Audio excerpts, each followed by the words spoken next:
처음에도 말씀드렸지만 우리가 이제 한 4주 정도 실로암이라고 해서 잃어버린 길 위에서 반석을 마주하다라는 타이틀을 가지고 4번의 시리즈 설교를 함께 나누도록 하겠습니다. 제가 이 실로암이라고 하는 그것도 그냥 제 임의대로 잃어버린 길 위에서 반석을 마주하다라는 이 표현을 가지고 온 이유는 두 가지입니다. 첫 번째는 이제 우리 큐티의 본문이 욥기서를 묵상하기 시작하거든요. 지난 금요일부터 어제 그리고 오늘 이렇게 쭉쭉 욥기서의 1장부터 42장에까지 말씀을 묵상하게 되는데, 욥기라는 말씀은 길을 잃어버리기 너무나도 쉬운 말씀입니다. 우리가 욥기서를 보다 보면 이게 누가 얘기한 건지도 잘 이해가 안 될 때도 있고, 뭔가 친구들이 말한 게 맞는 말인 것 같기도 하고, 이런 오해들과 어려움들이 되게 가득한 말씀, 길을 늘 잃어버릴 수 있는 가능성이 있는 말씀이 욥기서입니다. 그래서 실로암이라는 타이틀을 가지고 왔고요. 우리의 일반적인 생각들을 막 뒤흔드는 기록들이 적혀있기 때문에 4주간의 짧은 시리즈를 통해서 여러분들에게 욥기는 이렇게 봐야 된다, 이런 말씀들이 적혀있는 것이다 라는 걸 함께 나누려고 합니다. 두 번째 이유가 있습니다. 11월이에요. 11월은 뭔가 우리 모두에게 뿌연 안개와 같이 굉장히 애매하고 굉장히 답답한 그런 시기지 않을까 싶습니다. 수능이라고 하는 큰 이벤트가 이제 11일 남았죠. 열흘 안으로 이제 들어오고요. 수능 전후로 해서 우리 고등부에는 늘 긴장감의 연속, 두려움의 연속들이 늘 가득합니다. 이런 거죠. 고3만, 재수생, N수생만 마음이 답답하고 두려운 게 아니라 이제 고2도 나도 이제 1년 남았다. 고1도 이제 나도 고2가 됐다. 이런 마음의 두려움이 이 11월 달에 집중되어 있다라고 저는 생각합니다. 그래서 그런 애매하고 답답하고 뿌연 안개와 같은 이런 11월의 시기, 답답하고 막연한 우리의 현실 앞에서 우리가 어떻게 살아가야 하나, 잃어버린 길 위에서 어떻게 살아가야 하나라는 고민을 이 말씀을 통해서 여러분과 함께 다루고자 합니다. 이게 혹시 뭔 줄 아세요? 실로암이요. 실로암이요. 네, 의미적으로는 그렇죠. 근데 이게 어떤 표지석인 줄 아십니까 혹시? 밑에는 이제 0.00km라고 적혀 있고, 스페인에서 산티아고라고 하는 길이 있습니다. 산티아고까지 프랑스와 스페인을 거슬러서 900km 이상을 걸어가는 순례길이라고 해요. 혹시 아시는 분? 산티아고 순례길 처음 들어봤어요? 몰라요? 모르는구나. 네, 그 산티아고라고 하는 대성당이 있는데, 그 대성당에 가기 위해서 곳곳의 유럽의 도시에서 포르투갈 순례길도 있고 프랑스 순례길도 있고 되게 다양한 순례길들이 있는데요. 대표적으로 산티아고 순례길이라고 하면은 900km가 되는 거리를 걸어가는, 그래서 이제 그 순례의 길을 걸어가면서 예수님에 대한 묵상도 하게 되고, 또 그리고 고난의 길에 대한 묵상도 하게 되는 그런 대표적인 순례길을 산티아고 순례길이라고 하는데, 저는 좀 결혼 전에 꼭 한번 가보고 싶었던 곳이긴 했어요. 근데 이제 이요한 목사님과 그때는 이요한 형이었죠. 네, 형이랑 같이 이제 이거 가자 준비를 했다가 자꾸 말이 바뀌어요. 이런 얘기 하면 안 되는데 말만 바뀌면 갑자기 준비 다 하려고 하는데 느닷없이 무슨 저기 어디야 그 열차 타고 시베리아 횡단 열차를 타재 갑자기 45일 동안. 하고 싶은 게 너무 많은 사람이에요. 우주를 갈 수 있다면 그 사람은 지금도 갔을지도 몰라요. 목사님이니까 이제 그런 표현 쓰면 안 되는구나. 아무튼 그런 분과 함께 준비를 하다가 엎어졌어요. 엎어지고 이제 결혼하니까 저에게는 이제 900km를 걸어가는 이 산티아고 순례길이 머나먼 약간 뭐라 해야 될까, 꿈이 되었죠. 왜 언젠가 TV에는가 나영석 PD와 차승원 씨와 유해진 씨가 스페인 하숙이라고 하는 프로그램을 만든 적이 있었죠. 거기가 스페인 하숙하는 그 지점이 산티아고 순례길 가운데 있는 지점이에요. 그래서 산티아고 순례길을 가는 사람들은 길을 잃어버릴 때 항상 이 표지석을 찾습니다.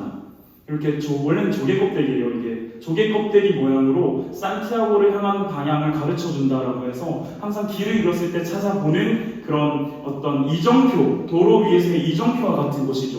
저의 동생 곽주영이라고 하는 분이 계신데, 저희 여동생은 산티아고를 2번을 다녔습니다. 900km를 2번을 갔다 오더라고요. 그래서 무릎 연골을 잃긴 했지만 그래도 갔다 오더라고요. 아무튼 이런 다녀오면서 저한테 해줬던 얘기가 있어요. 굉장히 인상 깊었어요. 진짜 뿌연 안개가 가득한 그냥 평지를 터덕터덕 걸어가고 있는데 길을 잃겠다라는 생각이 들 때마다 요게 보이면 마음의 안정이 찾아진다고 하더라고요. 내가 제대로 가고 있구나. 문제가 없구나. 잃어버린 길 위에서 반석을 마주하는 거죠. 순례자들에게 있어서는 언제나 방향이 되고 기준이 되는 표지석이 바로 이 산티아고 순례길의 표지석이라고 합니다. 그렇다면 우리에게도 이런 말씀의 이정표가 주어져야 될 때가 아닐까? 지금 이 11월 그리고 한 달 지나면 연말이라고 하는 분위기 속에 막 취해서 갑자기 24년 돼버리거든요. 그럼 이 11월에 이 가을에 센치해질 때, 가을비 내릴 때 우리 마음속에 한번 말씀의 이정표를 좀 점검해봐야 되지 않을까라는 것을 오늘 여러분과 나누고자 합니다. 먼저는요, 우리 욥기서를 다루다 보니까 욥이 어떤 사람인지를 함께 좀 살펴보고자 합니다. 욥은 누구인가? 욥이 누군지를 알기 위해서는 욥기서 1장 1에서 3절을 봐야 됩니다. 여러분 말씀을 좀 읽어주세요. 우리 여학생들이 1절, 남학생들 2절, 3절 다 같이 읽는 걸로 하도록 하겠습니다. 여학생들부터 시작! 수많은 곳에 요배하는 사람이 살고 있었다. 그는 흥이 없고 정직을 가지며 하나님을 경외하며 악을 멀리하는 사람이었다. 그에게는 아들 목과 딸 셋이 있고 함께 했습니다. 양이 7,000마리, 낙타가 3,000마리, 거리수가 500상, 암나귀가 500마리나 있고 종류가 아주 많이 있었다. 그는 공방에서 은총받는 주자였다. 아멘. 감사합니다. 욥에 대한 성품과 그의 신앙을 1절 이렇게 얘기합니다. 그는 흠이 없고 정직했어. 하나님을 경외한다. 경외한다라는 게 거룩한 두려움이라고 얘기하거든요. 하나님의 살아계심을 인정하고 거룩한 두려움을 가지면서 악을 멀리하던 사람이었다라고 그의 성품과 신앙을 얘기합니다. 욥의 환경에 대해서 얘기해주고 있습니다. 아들 7명과 딸 3을 가지고 있었다. 이 딸 셋을 가지고 있었다라는 표현이 어떻게 보면 우리 되게 아무것도 아닌 것처럼 얘기하지만 요즘 딸이 진짜 귀하니까 더 그렇지만 이 당시에 동방의 고대 근동의 문화에서는 딸을 언급하고 누이가 함께 어울리는 것 자체가 굉장히 이상한 상황이에요. 여성의 인권이 그렇게 높지 않았던, 아니 어쩌면 더 천했던, 높지 않았다가 말이 안 되죠. 완전히 밑바닥에 있었던 상황이었는데 딸에 대한 얘기를 계속하면서 이 이후 나오는 본문은 아들들과 딸들이 늘 함께 어울려서 굉장히 화목한 가정을 이루었다라고 이야기를 합니다. 그리고 무엇보다 우리가 원하는 거죠. 3절 동방에서 으뜸가는 부자였다. 나도 원해요. 동방에서 으뜸가는 부자였대요. 욥이. 그래서 욥의 이 전체적인 1장에서 3절까지의 평가를 보면 뭔가 좀 되게 완벽한 사람이에요. 부족함 없고 완벽한 환경 가운데 있고요. 진짜 와 대박이다. 진짜 좋은 성품과 신앙과 또 재산 환경을 가지고 있구나. 가정 환경을 가지고 있구나라는 것을 우리가 볼 수 있는데 이 1절부터 3절이 뭔가 모르게 앞으로 펼쳐질 일들을 더 비참하게 만드는 그런 평가처럼 복선이라고 하죠. 너무 완벽하게 보이니까 복선처럼 우리에게 비춰집니다. 그러면 욥에게 무슨 일이 벌어졌던 것일까? 우리가 많이들 알고 있지만 한번 점검을 해보자고요. 1장 13절 말씀입니다. 함께 읽습니다. 시작!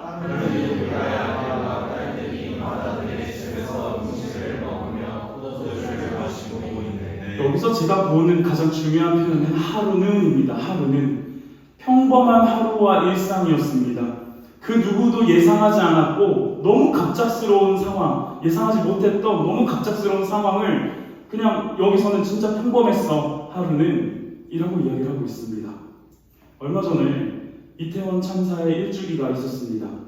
할로윈이라고 하는 문화를 어쨌든 즐기려고 했던 그 젊은 청년들의 말도 안 되는 죽음, 아무도 예상할 수 없었고요. 그렇기 때문에 더욱 심한 고통과 아픔이 있었던 게 이태원의 참사였습니다. 그런가 하면 우리에게는 또 하나의 대규모 참사의 기억이 있습니다. 세월호 사건. 정치적으로나 이념적으로나 그 사건을 대하기 이전에 보아야 할 실상이 있다면 명확하게 이거죠. 수학여행을 떠났던 친구들이, 그래서 너무 들떠서 행복했던 그들이 누구도 상상할 수 없었던, 그래서 너무나 찢어지는 아픔. 하루는 그런 일들이 벌어지게 됐다는 겁니다. 욥도 이날은 평범한 하루였어요. 그에게 어떤 소식이 들리기 전까지는요. 말씀을 한번 같이 읽어보겠습니다. 제가 한 절 읽고 여러분 한 절 읽고 교독하면서 읽겠습니다. 일꾼 하나가 욥에게 달려와서 다급하게 말하였다. 우리가 소를 몰아 밭에 갈고 나귀들은 그 근처에서 풀을 뜯고 있는데 사람들이 갑자기 내려서 가축들을 빼앗아가고 동물을 밟아서 죽였습니다.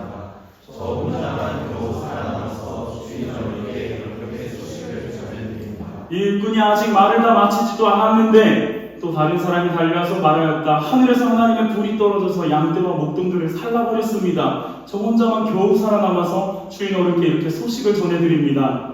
이 사람도 아직 말을 다 마치지 않았는데 또 다른 사람이 달려와서 말하였다. 갈대아 사람 스네부리가 갑자기 나타떼에게 달려들어서 모두 끌어가고 종들을 끌어주셔서 죽였습니다. 저 혼자만 겨우 살아남아서 주인 어른께 이렇게 소식을 전해드립니다. 이 사람도 아직 말을 다 마치지 않았는데 또 다른 사람이 달려와서 말하였다. 주인 어른의 아드님과 따님들이 큰 아드님 댁에서 한창 음식을 먹으며 포도주를 마시는데 같이 있습니다. 갑자기 광야에서 강풍이 불어와서 그 집 내 모퉁이를 쳤고 집이 무너졌습니다. 그때 젊은 사람들이 그 속에 깔려서 모두 죽었습니다. 저 혼자만 겨우 살아남아서 주인 어른께 이렇게 소식을 전해드립니다. 감사합니다. 보십시오. 아직 말을 다 마치지 않았는데 첫 번째 나타난 현상은 스바 사람들이 갑자기 닥쳐서 가축을 약탈하고 종들을 몰살시킵니다. 두 번째는 이게 어떤 이유인지 모르겠는데 하늘에서 불이 막 떨어져가지고 양떼가 몰살되고 종도 불살나 버립니다. 세 번째, 그 말도 마치지 않았는데 갈대아 사람들이 낙타를 다 뺏어가고 낙타를 보호하고 있었던 종들을 다 죽여버립니다. 그 말도 마치지 않았는데 강풍이 불어서 집 내 모퉁이를 내리쳤더니 그 안에서 함께 포도주와 파티를 즐기고 있었던 우리 욥의 자녀들이 다 몰살당하게 되었습니다. 주변의 대적들과 자연재해로 인한 문제가 발생한 거죠. 그런데요, 제가 주목하게 되는 것은 아직 말을 다 마치지 않았는데입니다. 거듭되면서 계속 누적되는 이 문제들. 엎친 데 덮친 격, 이리 치고 저리 치고, 하필이면 왜? 이런 표현을 한번 책에서 본 적이 있습니다. 절망은 열차처럼 꼬리에 꼬리를 물고 다가온다. 마치 일말의 기대감마저도 자근자근 짓밟으려는 듯이. 지금 욥의 상황 아닌가요? 저는요, 저의 개인적인 이야기를 여러분들에게 오픈하자면 저는 사역을 잠시 멈췄던 이유가 저의 인생에서의 가장 큰 좌절과 고통을 경험했기 때문입니다. 너무 힘들었습니다. 나는 이대로는 목회자가 되어서는 안 되겠다라는 생각을 참 많이 했던 시간들이었습니다. 엎친 데 덮친 격으로 아직 말을 다 마치지 않았는데 우리 할머니가 돌아가셨습니다. 나를 너무나도 사랑해 주셨던 우리 할머니인데 엎친 데 덮친 격으로 우리 가정에 큰 어려움이 닥쳤었습니다. 물론 그 어려움은 해결되었지만 해결됐으니 얘기할게요. 우리 아버지 어머니 이혼하려고 직전에까지 준비하고 계셨습니다. 너무 힘들었습니다. 낙심과 우울감에 빠져서 그때 처음으로 공황장애라는 것을 저도 경험을 해봤습니다. 어두운 곳에 혼자 들어갈 수 없고 수많은 압박감으로 숨 쉴 수 없는 시간들을 많이 보냈습니다. 제정신으로는 견뎌낼 수 없는 순간들이었습니다. 여러 가지가 겹치다 보니까요. 혹여나 우리 중에 그런 마음을 느끼는 친구들이 있을지도 모르겠습니다. 모든 것에서 기쁨과 안정을 찾을 수 없는 환경을 경험하고 있는 사람도 있을 거고요. 욥과 같이, 욥까지는 아니더라도 그냥 목사님이 얘기한 나의 상황과 같이 엎친 데 덮친 격으로 이리 치고 저리 치면서 여러 가지의 문제들 속에 고통하고 신음하고 있는 친구들이 있을지도 모르겠습니다. 여러분이 눈을 들어 그 어디를 둘러보아도 소망은 없고 웃음과 밝은 모습은 사치일 뿐. 괴로워하는 그런 여러분들의 삶의 모습이 교회에서는 드러나지 않나 여러분의 일상 가운데 분명히 있을 거라고 생각합니다. 그런 친구들에게 부디 오늘 말씀이 들려지기를 간절히 소망합니다. 욥의 입장이 한번 되어본다면, 한번 고민해봤습니다. 내가 욥의 입장이 되어본다면 감히도 공감할 수 없는 마음일 것 같아요. 얼마 전에 제가 아내가 무슨 일이 있어가지고 하루를 그 지한이를 데리고 차를 타고 처가집으로 간 적이 있었어요. 싸운 거 이런 거 아니에요. 아내에게 일이 있었던 거예요. 진짜 오해하지 마세요. 가가지고 왔다 얘기했다 이런 거 하지 말고 진짜 아내한테 그 파이디온 일이 있는데 지한이를 맡기고 왔다가 이렇게 구차하게 다 설명을 해줘야 되는데 내가 대체 어떻게 살았던 걸까? 갑자기 그런 현타가 오는데 아무튼 이렇게 집에 없었던 날이 있었어요. 제가 하루 종일 열심히 사느라고 이제 집에 들어갔는데 그날 토요일 저녁이었던 걸 제가 기억을 합니다. 토요일 저녁에 들어갔는데 늘 토요일은 집에 지한이와 아내가 있었어요. 거실에서 내가 들어가면 띡띡띡 하는 소리를 듣고서 그래서 막 입구로 달려와서 저를 보면은 이렇게 하면서 웃어주는 아들이 있었어요. 늘 있었는데 그날따라 소리가 들리지 않고 주방에서 그 모습을 보면서 저를 향해 미소를 비춰주는 저희 아내가 있어야 되는데 주방에 저희 아내가 없었어요. 중요한 것은 제가 그 순간 왜 없지를 생각한 거예요. 하루 종일 생각하고 들어왔더니 정신 나가가지고 이 사람들이 어디 갔지? 왜 집에 아무도 없지? 그러고 나서 막 방 문 열고 혼자 찾다가 생각난 거죠. 아, 처갓집 갔지. 그러면서 이제 전화하고 통화하고 잠들었는데 하필 그날 왜 그런 꿈을 꿨는지 모르겠어요. 꿈에서 제 아내와 지연이가 저보다 먼저 하나님 품에 안기는 꿈을 꾼 거예요. 혹시 그런 거 경험해 보셨습니까? 눈물 때문에 잠에서 깨본 적. 분명 꿈에서 울었는데 베개에 눈물이 범벅이고 그 왜 울면은 콧물 엄청 나잖아요. 콧물 범벅이고 흑흑흑흑흑 하면서 일어났어요. 뭔 줄 알죠? 그렇게 꿈에서도 너무 절망스러움 때문에 눈물이 터져서 견딜 수가 없었는데 그마저도 이 지금 욥의 감정이나 마음을 다음도 공감하지 못할 것 같아요. 불가능하죠. 여러분들은 결혼을 하신 분 한 명 있거든요, 여기 저 포함해서. 그분 근데 자녀가 없잖아요. 네. 자녀가 없는 입장에서는 욥의 마음은 절대로 공감할 수 없다고 생각합니다. 그때 욥이 어떻게 반응했을까요? 오늘 이게 말씀의 핵심입니다. 욥이 반응한 것. 제가 오늘 말씀에서 눈여겨보게 되었던 장면은 이 장면입니다. 욥기 1장 20절 말씀 함께 읽겠습니다. 시작! 이때 욥은 일어나 슬퍼하며 겉옷을 찢고 머리털을 민 다음에 땅을 닦아내고 사람들은 엎드려 경배하면서를 던지면서 봐, 야 힘들어도 예배해, 하나님 의지해라고 쉽게 얘기하는데요. 아니요. 일단 이때에, 그때에 여기에 주목해야 돼요. 모든 것이 그림자와 같은 절망으로 뒤덮였을 때에 그 무엇으로도 그의 마음을 회복할 수 없다라고 느끼는 그때에 어떠한 위로도 어떠한 격려도 욥에게는 전혀 들기 좋는 바로 그때에 욥이 어떻게 반응했냐면 두 가지입니다. 첫 번째, 슬퍼하며 욥은요 자신의 대인 감정에 충실했던 사람입니다. 냉혈한처럼 눈물을 버티면서 참고 견뎠던 사람이 아닙니다. 슬퍼했습니다. 재산과 자녀, 종들을 잃었다라고 하는 충분히 슬퍼하며 아파하고 힘겨워했습니다. 말씀을 다시 보면 겉옷을 찢고 머리털을 민 다음에 땅에 머리를 댔다라는 표현은요 극도의 애도입니다. 극도의 애도이고 극도의 장례 절차입니다. 이 모든 것이 나로부터 시작됐다라고 여길 수 있는 그런 굉장한 회개의 행동, 부끄러움의 행동, 하늘을 볼 수 없는, 그래서 너무 속상해서 가슴을 찢고 옷을 찢는, 머리털을 밀어버리는 대인 감정, 자신의 감정에 충실한 모습을 우리가 말씀 속에서 볼 수 있습니다. 오늘날의 세대를 사회적인 감정을 잃어버린 세대, 사회적 감정을 잃어버린 세대라고 표현하더라고요. 여러분들까지는 아닌데 어린이들, 특히 어린이집이나 유치원에 가기 이전의 아이들 같은 경우는요 코로나를 겪으면서 이 아이들에게 사회적 감정이라는 것이 굉장히 많이 떨어졌다고 합니다.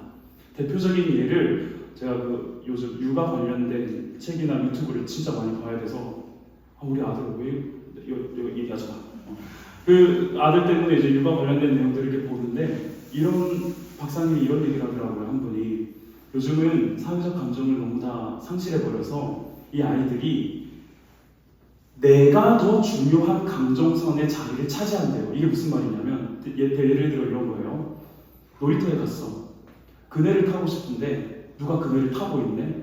예전 같으면 이 아이들이 그 앞에서 기다린대요. 다 타고 나올 때까지. 그 다음 순서를 타면 되니까. 근데 요즘의 친구들, 사회적 감정을 잃어버린 친구들은 내가 탈 거니까 너 내려를 얘기한대요. 내가 탈 거야. 이제 나 타야 돼. 너 내려. 네가 얼마나 탔든 상관없어. 그냥 나 타고 싶으니까 너 내려. 사회적인 감정선이 없다라고 생각한다면 그건 동물과 다를 바 없다라고 그 박사님은 얘기를 하더라고요. 저는 우리 아름빛 교회 고등부 공동체가 슬픔에 공감할 수 있는 공동체가 되었으면 좋겠어요. 진정한 공감이 있는, 누군가가 아파하고 힘겨워할 때 그를 향해서 말만 던지는 게 아니라 진짜 같이 아파하고 울어줄 수 있는 그런 섬김이들, 그런 고등부 친구들이 되어줬으면 좋겠습니다. 저희 아내 손에 물집이 습진이죠. 습진이 굉장히 심합니다. 처녀 때는 정말 이쁜 손이었는데 지금은 좀 제가 보기에도 흉하다고 느껴질 정도로 아내도 되게 많이 절망을 할 정도로 손에 그 주부 습진이 너무 심합니다. 뭐 어떤 약을 해도 처리가 안 되더라고요. 그런데 이 습진이 걸린 상태에서 진짜 힘겨웠던 순간이 언제냐면 지안이 기저귀를 갈다가 그 찍찍이에 습진이 긁히는 순간, 그때는 정말 말도 못하는 고통 때문에 막 힘들어합니다.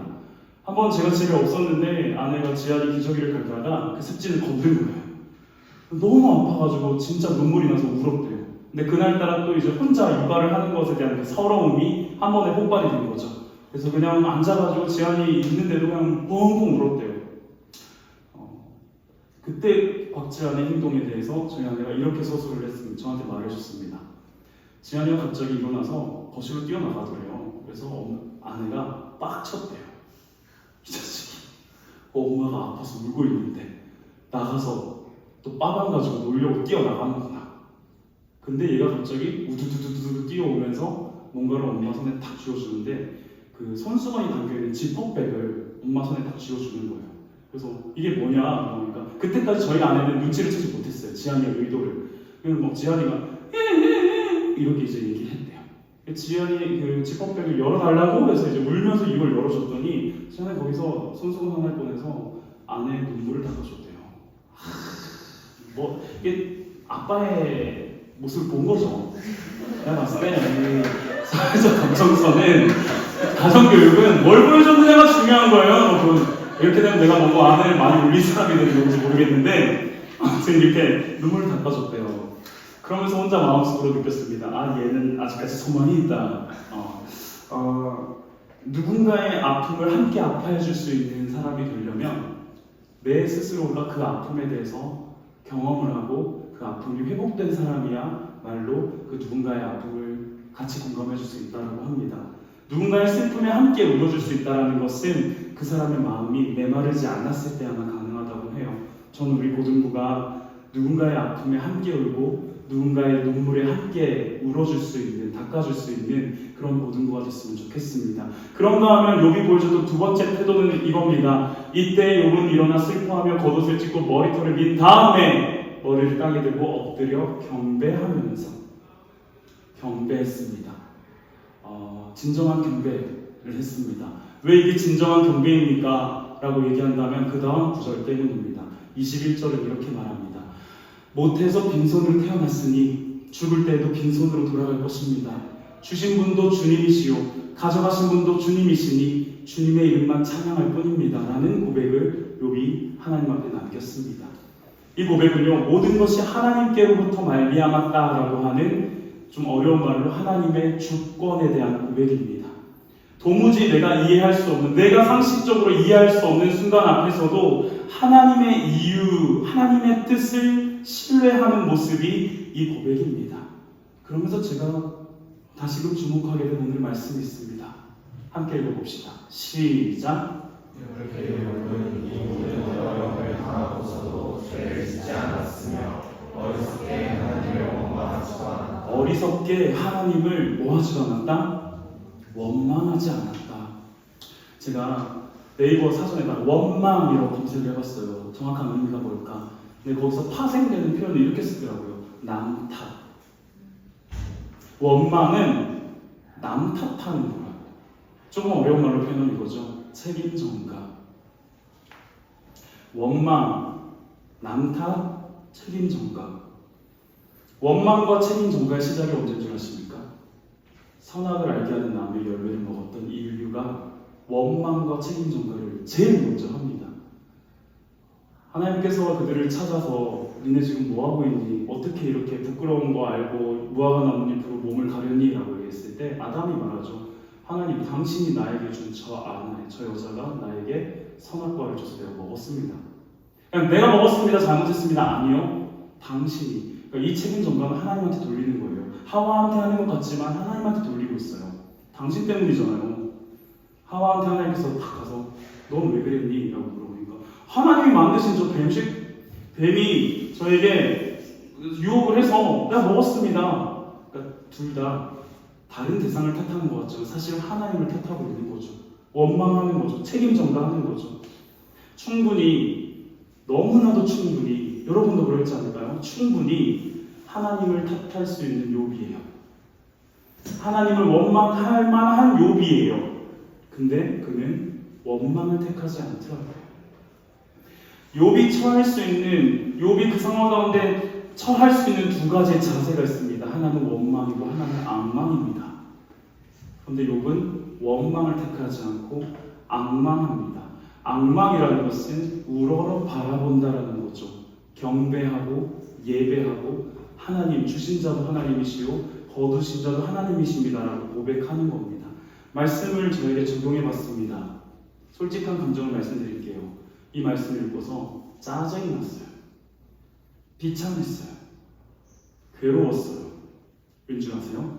내가 같은 환경이라면 내 아들 죽고 내 가진 재산 다 털린다면 나는 욥이랑 다르게 행동했을 것 같거든요. 그래서 이 말씀이 저에게 위로와 도전이 되기보다는 오히려 언짢게 느껴졌어요. 그래서 되게 솔직하게 하나님한테 나갔습니다. 말씀 준비하다가 하나님, 나는 하나님 원망할 것 같아요. 근데 제 마음의 한켠에서 음성이 들렸다기보다 하나님 주신 마음이 어떤 마음이 들었냐면 하나님, 나는 하나님 원망할 것 같아요. 그래도 나는 너 원망하지 않을 거야. 하나님, 나 하나님한테 엄청 짜증날 것 같아요. 그래도 나는 너 버리거나 떠나지 않을 거야. 하나님은 절대 외면하지 않으셨고 지금도 그 외면하지 않으심 때문에 저와 여러분을 향한 하나님의 열망이 예수 그리스도를 보내는 데까지 이르렀다고 생각합니다. 그 하나님의 외면하지 않으시는 마음을 알고 우리를 향한, 나를 향한 하나님의 열망이 느껴질 때 내가 아무리 원망한다 할지라도 그 가운데 다가오셔서 뒤에서 조용히 안아주시는 하나님을 경험하게 될 때 우리는 비로소 하나님을 제대로 앙망할 수 있지 않을까 싶습니다. 저는 욥의 수준이 아닙니다. 욥처럼 흠도 없고 정직하여 하나님을 경외하며 악에서 떠난 자가 아니어서 이런 일들이 벌어지면 원망부터 하고 불평부터 할 겁니다. 그런데 그럼에도 불구하고 외면하지 않으시는 하나님은 우리에게 어떠한 방식으로든 당신의 우리를 향한 열망을 드러내실 겁니다. 말씀을 정리합시다. 저와 여러분에게 조금이라도 우리가 이해할 수 없는 고통스러운 현실이 불쑥 갑자기 난데없이 어떤 하루에 다가오게 된다면 여러분은 하나님을 원망하지 않을 수 있을까요? 여러분은 하나님을 앙망하면서 그 자리에서 엎드려 경배하며 뜻을 구할 수 있을까요? 우리 그렇게 도전하지 맙시다. 제가 그런 사람이 되길 원합니다. 되면 좋겠죠. 당장에 이 말씀 듣고 여러분들 앞에 펼쳐지는 현실 앞에서 하나님 경배하면 좋겠죠. 그런데 저는 오늘 여러분들에게 다른 말씀을 전하고 싶습니다. 우리가 욥과 같이 악망의 태도, 그럼에도 불구하고의 태도를 취할 수 있으면 더할 날이 없을 것 같습니다. 그런데 우리 대부분은 저를 포함해서 다 원망부터 하게 될 겁니다. 모두는 대개는 원망부터 하게 될 것입니다. 그런데 바로 그럴 때에도 하나님의 우리를 향한 열망은 외면치 않고 온다는 사실을 기억하십시오. 그래서 차라리 원망하라고, 여러분 차라리 원망하세요. 여러분의 삶 가운데 기가 막힌 운동에 빠지고 말도 안 되는 상황이 펼쳐지고 왜 이런 상황이에요? 하필이면 왜 이렇습니까? 라는 고함을 치르게 될 때 차라리 원망하세요. 하나님은 그 원망을 재료로 삼아서 여러분들에게 더 큰 소망을 바라보게 하실 거라 믿습니다. 오늘 말씀의 결론입니다. 차라리 원망해라. 원망해서 진짜 하나님 제대로 앙망하는 저와 여러분 되기를 소망합니다. 그런 마음으로 같이 찬양하고 기도하면 좋겠는데요. 부르신 곳에서라는 찬양을 준비했습니다. 사실 이 찬양의 고백은 욥이나 할 수 있는 고백입니다. 부르신 곳에서 나는 예배하겠습니다. 아까 그 자리, 바로 그때에 나 엎드려 예배하겠습니다. 어떤 상황이라도 나 예배하겠습니다. 앙망하겠습니다. 근데 저와 여러분, 아니 여러분은 뭐 대단해요. 나는 안 돼요. 난 부르신 곳에서 하나님 예배하는 게 안 되더라고. 그런 상황이 펼쳐진다고 가정만 해봐도 절망부터 하게 되고 불평부터 하게 되고 원망부터 하게 될 게 뻔해요. 되게 쓰레기 같은 인간이거든요. 그래서 여러분 우리에게 다시금 은혜가 필요한 겁니다. 하나님을 원망합시다.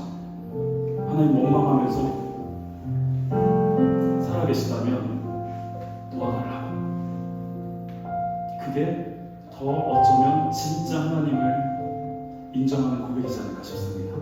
다른 남 탓하지 말고 하나님 탓하십시오. 왜 나 이런 가정 가운데 태어나게 했냐고, 왜 나 이런 상황 가운데서 힘겹게 고함치게 하게 만드냐고, 하필이면 왜 나에게 이런 일들을 거듭되게 하냐고, 아직 말이 다 끝나기도 전에 나한테 왜 이런 일들이 벌어지게 만드냐고, 내 관계 왜 이러냐고, 친구들 나한테 왜 이렇게 만드냐고 하나님 원망하세요.